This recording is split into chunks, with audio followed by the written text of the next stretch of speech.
Praise the Lord. Santa Claus.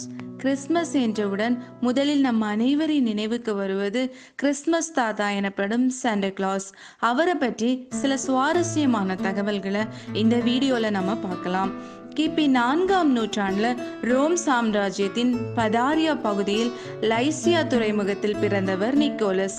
இளம் வயதில் பாலஸ்தீனத்துக்கும் எகிப்துக்கும் பயணங்கள் நிறைய மேற்கொண்டார்.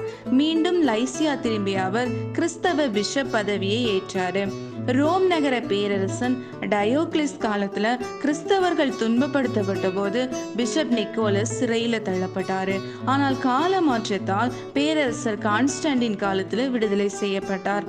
அவர் இறந்த பின்னர் மைரா என்ற பகுதியில அடக்கம் பண்ணப்பட்டார்.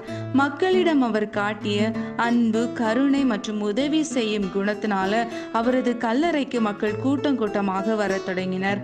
6ஆம் நூற்றாண்டுக்குள் மக்களிடம் அவரது கல்லறை மிகவும் பிரபலமடைய தொடங்கிவிட்டது. மைரா பகுதிக்கு வந்த இத்தாலியன் மாலுமிகள் நிக்கோலஸின் கல்லறையிலிருந்து அவரது நினைவு பொருட்களை இத்தாலியில் உள்ள பாரி நகருக்கு எடுத்து சென்று விட்டனர். அதனால ஐரோப்பா முழுவதும் அவருடைய புகழ் பரவ தொடங்கியது. டச்சு டிராவலர்ஸ் மூலமாக அமெரிக்காவின் நியூயார்க் நகருக்கும் அவரது புகழ் பரவியது. செயின்ட் நிக்கோலஸ் என்பது டச்சு மொழியில சிண்டர் கிளாஸ் என்று மருவியது. லேட்டரா இங்கிலீஷ் லாங்குவேஜ் ஸ்பீக்கிங் பீப்புள் அது சாண்டா கிளாஸ்னு அழைக்க தொடங்கினாங்க. 1822 கிளெமெண்ட் மூர் என்பவர் கிறிஸ்மஸ்க்கு முந்தைய இரவு என்ற தலைப்புல கட்டுரை ஒன்றை எழுதினாரு.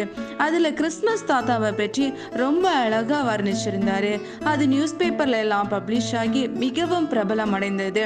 1823 தாமஸ் நாஸ்ட் என்ற ஓவியரால் சாண்டா கிளாஸ்க்கு உருவம் தீட்டப்பட்டது. இன்று அனைவராலும் அறியப்பட்ட கிறிஸ்மஸ் என்றவுடன் நினைவுக்கு வரும் ஜிங்கிள் பெல்ஸ் ஜிங்கிள் பெல் என்னும் சாங் கிளெமெண்ட் மூர் அவர்களால் எழுதப்பட்டது. இந்த பாடல் நிக்கோலஸை மையமாக வைத்து எழுதப்பட்டதாகும். இந்த பாடல் வழியாக அவரது புகழ் அமெரிக்கா எங்கும் பரவ தொடங்கியது. செயின்ட் நிக்கோலஸ் காலத்துல பிஷப்புகள் அணிந்திருந்த சிவப்பு வெள்ளை அங்கியே கிறிஸ்மஸ் தாத்தா உடையாகிவிட்டது. அப்போது முதல் உலகம் முழுவதும் அன்பின் திருவிழமாக கிறிஸ்மஸ் தாத்தா உலா வருகிறார். நிக்கோலஸ் தனது தாராள மனப்பான்மையுடன் ஏழைகளுக்கு பரிசு பொருட்கள் வழங்கும் விதத்தினால் புகழ் பெற்றவர் ஆவார். He may die, but his love and kindness spread all over the world. வேதாகமத்தில் நம்முடைய ஆண்டவராகிய இயேசு கிறிஸ்து என்ன சொல்லி இருக்கிறார்னா, மத்தேயு 25ஆம் அதிகாரம் 35, 36, 40 வசனங்களை நாம் பார்க்கும்போது, பசியாயிருந்தேன் எனக்கு போஜனம் கொடுத்தீர்கள், தாகமாயிருந்தேன் என் தாகத்தை தீர்த்தீர்கள், அந்நியனாயிருந்தேன் என்னை சேர்த்து கொண்டீர்கள், வஸ்திரம் இல்லாதிருந்தேன் எனக்கு வஸ்திரம் கொடுத்தீர்கள், வியாதியாயிருந்தேன் என்னை விசாரிக்க வந்தீர்கள், காவலில் இருந்தேன் என்னை பார்க்க வந்தீர்கள்.